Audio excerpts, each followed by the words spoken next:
సంవత్సరం నిల్వ ఉండే టమాటో చట్నీ. మా ఇంట్లో అయితే 2, 3 నెలలకే బాటిల్ ఎంప్టీ అవుతుంది. అంత బావుంటుంది ఈ చట్నీ. వేడి వేడి రైస్‌లోకి నెయ్యి వేసుకొని తింటుంటే నోటికి పుల్ల పుల్లగా, కారకారంగా అద్భుతంగా ఉంటుంది. మరి ఈ టమాటో చట్నీ ఎలా ప్రిపేర్ చేయాలో చూద్దాం. దీనికోసం 2 కేజీలు టమాటోలు తీసుకున్నాను. టమాటోలు తీసుకునేటప్పుడు కాస్త గట్టివి, దూరగా ఉండేవి చూసి తీసుకోండి. ఇలా ఆరెంజ్ కలర్‌లో ఉండేవి తీసుకుంటే టమాటోలు కాస్త పుల్లగా బావుంటాయి. చట్నీ కూడా చాలా టేస్టీగా ఉంటుంది. ముందుగా వీటిని సాల్ట్ వాటర్‌తో క్లీన్ చేసుకుందాము. ఇక్కడ నేను 2 టేబుల్ స్పూన్ల వరకు కల్లుప్పు వేసి టమాటోలు మునిగేలా నీళ్లను పోసి ఒక 10 నిమిషాల పాటు పక్కనుంచాను. ఇలా సాల్ట్ వాటర్‌లో ఒక 10 మినిట్స్ టమాటోలను ఉంచేస్తే డస్ట్ పోవడమే కాకుండా పెస్టిసైడ్స్ ఏవైనా ఉంటే చక్కగా క్లీన్ అవుతాయి. 10 నిమిషాల తర్వాత శుభ్రంగా కడిగి నీళ్ళన్నీ వంపేసి మరోసారి ఫ్రెష్ వాటర్ని పోసి పొడి క్లాత్తో తేమంతా పోయేలా తుడిచి ఇలా ఆరనివ్వండి. పూర్తిగా తడారిపోయిన తర్వాత ఇలా చిన్న ముక్కల కింద కట్ చేసుకొని పక్కనుంచండి. ఇప్పుడు 2 కేజీల టమాటోలకు సరిపడా 1/2 కేజీ చింతపండు, 1/2 కేజీ కారము, 1/2 కేజీ ఉప్పుని మెజర్ చేసుకుని ఇలా రెడీగా పక్కన పెట్టండి. అలాగే ఈ చింతపండులో పీచు, నార, విత్తనాలు లాంటివి లేకుండా ముందుగానే ఒలిచి రెడీగా పక్కనుంచండి. ఇప్పుడు ఒక గ్లాస్ జార్ కానీ ప్లాస్టిక్ జార్ కానీ తీసుకుని అస్సలు తేమ అనేది లేకుండా చూసుకుని ముందుగా ఒలిచి పెట్టుకున్న చింతపండును వేసి తర్వాత కట్ చేసి పెట్టుకున్న టమాటో ముక్కలను సగం వరకు వేసి ముందుగా కొలిచి తీసుకున్న సాల్ట్లో హాఫ్ క్వాంటిటీని వేసి టమాటో ముక్కలపైన ఇలా స్ప్రెడ్ చేయండి. ఇప్పుడు మిగిలిన టమాటో ముక్కలన్నింటినీ వేసి మిగిలిన ఉప్పును కూడా వేసి ఇలా ముక్కలకంతా పట్టేలా స్ప్రెడ్ చేసి మూత పెట్టి వీటిని 2-3 రోజుల వరకు ఊరబెట్టాలి. ఇలా ఉప్పును పైన లేయర్గా వేసి స్ప్రెడ్ చేయడం వలన బూజు, ఫంగస్ వంటివి రాకుండా ఉంటాయి. ఉప్పంతా ఇలా ముక్కలకు పట్టేలా స్ప్రెడ్ చేసి మూత పెట్టి పక్కనుంచండి. ఇక్కడ నేను ఈ మిశ్రమాన్ని 1 రోజు మాత్రమే ఊరబెట్టాను. మరుసటి రోజుకి చూడండి సాల్ట్ అంతా చక్కగా కరిగి ముక్కలు కూడా సాఫ్ట్గా రెడీ అయ్యాయి. ఇప్పుడు ఈ మిశ్రమాన్ని అంతటిని ఒకసారి ఇలా మిక్స్ చేసుకొని పక్కన పెట్టండి. ఇప్పుడు స్టవ్ పైన ప్యాన్ పెట్టి ప్యాన్ హీట్ అయ్యాక 4 టేబుల్ స్పూన్ల మెంతులను వేసి లో ఫ్లేమ్లో వీటిని దోరగా వేయించండి. మెంతులు ఇలా చక్కగా వేగిన తరువాత 4 టేబుల్ స్పూన్ల ఆవాలను కూడా వేసి లో ఫ్లేమ్లో వీటిని కూడా 2-3 నిమిషాలు వేయించి స్టవ్ ఆఫ్ చేయండి.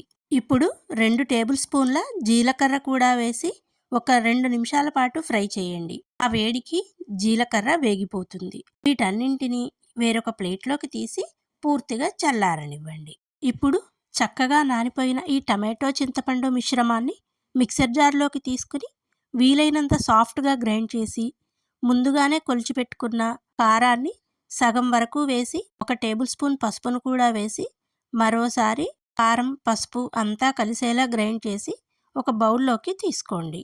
ఇదే విధంగా మిగిలిన మిశ్రమాన్నంతటిని మిక్సర్ జార్లోకి తీసుకొని మిగిలిన కారంతో పాటు మరో టేబుల్ స్పూన్ పసుపును కూడా వేసి వీలైనంత సాఫ్ట్గా గ్రైండ్ చేసి అదే బౌల్లోకి తీసుకుని పక్కనుంచండి.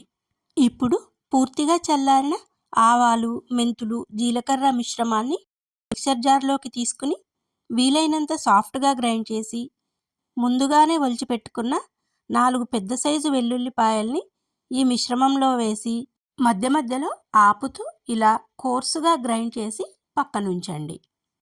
ఇప్పుడు తాలింపు కోసం స్టవ్ పైన మందపాటి కడాయిని పెట్టి కడాయి బాగా హీట్ అయ్యాక 1/2 కేజీ వేరుశనగ నూనెను వేసి ఆయిల్ చక్కగా కాగిన తరువాత 4 టేబుల్ స్పూన్ల పచ్చిశనగపప్పు, 4 టేబుల్ స్పూన్ల మినప్పప్పు, 2 టేబుల్ స్పూన్ల ఆవాలు, 2 టేబుల్ స్పూన్ల జీలకర్ర వేసి వీటన్నింటినీ లో టు మీడియం ఫ్లేమ్లో దోరగా వేయించండి.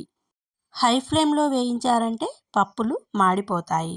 పప్పులన్నీ చక్కగా వేగిన తరువాత 10-15 ఎండుమిర్చిని ఇలా ముక్కలుగా తుంచి ఈ తాలింపులో వేయండి. అలాగే ఒక పెద్ద సైజు వెల్లుల్లిపాయను కూడా పొట్టు ఒలిచేసి కచ్చాపచ్చాగా దంచి ఈ తాలింపులో వేయండి. ఇలా చట్నీలలో కాస్త వెల్లుల్లిని ఎక్కువగా వేయడం వల్ల కమ్మని వాసనతో పాటు రుచి కూడా చాలా బాగుంటుంది. వెల్లుల్లి రక్తాన్ని శుద్ధి చేసి జీర్ణక్రియను ఇంప్రూవ్ చేస్తుంది. అలాగే ముందుగానే కడిగి శుభ్రంగా ఆరబెట్టుకున్న కరివేపాకును కూడా వేసి కరివేపాకు క్రిస్పీగా అయ్యేంత వరకు వేయించి ముందుగా రెడీ చేసిన చట్నీని ఈ తాలింపులో వేసి తాలింపు అంతా చక్కగా కలిసేలా కలపండి. అలాగే ముందుగా గ్రైండ్ చేసి పెట్టిన మెంతిపిండి వెల్లుల్లి మిశ్రమాన్ని కూడా వేసి అంతా కలిసేలా లో ఫ్లేమ్లో అడుగు మాడకుండా ఆపకుండా కలుపుతూ ఆయిల్ పైకి తేలేంత వరకు ఉడికించండి. ఇలా ఆయిల్ పైకి తేలిన తర్వాత స్టవ్ ఆఫ్ చేసి పక్కకు దించేసి పూర్తిగా చల్లారనివ్వండి. పూర్తిగా చల్లారిన తరువాత గ్లాస్ జార్లో స్టోర్ చేశారంటే ఎప్పుడు కావాలంటే అప్పుడు ఈ చట్నీ టేస్ట్ని ఎంజాయ్ చేయవచ్చు. ఈ చట్నీ రైస్లోకే కాకుండా ఇడ్లీ, దోశ, చపాతీలలోకి కూడా చాలా బాగుంటుంది. ఎప్పుడైనా ఇన్స్టెంట్గా చట్నీ ప్రిపేర్ చేయడానికి టైం లేకపోయినా, రోజు తినే చట్నీ బోర్ కొట్టినా ఈ చట్నీతో మీ బ్రేక్ఫాస్ట్ని హ్యాపీగా ఎంజాయ్ చేయవచ్చు. చూడండి, చట్నీలు స్టోర్ చేసినప్పుడు ఇలా ఆయిల్ పైకి తేలితే నెలలు కాదు సంవత్సరాలైనా చట్నీలు పాడవకుండా ఉంటాయి. ఈ చట్నీ బయట 3-4 నెలల పాటు ఫ్రెష్గా ఉంటుంది.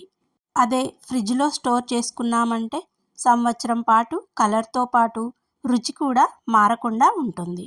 చట్నీ మొత్తం ప్రిపేర్ అయ్యాక ఒకసారి సాల్ట్ చెక్ చేసుకుని మీ టేస్ట్కి తగినట్టు అడ్జస్ట్ చేసుకోండి. మరి మీరు కూడా ట్రై చేస్తారు కదూ. ట్రై చేసి టేస్ట్ ఎలా కుదిరిందో కామెంట్ చేయండి. అలాగే మన వాళ్ళందరికీ షేర్ చేయండి. Thank you for watching.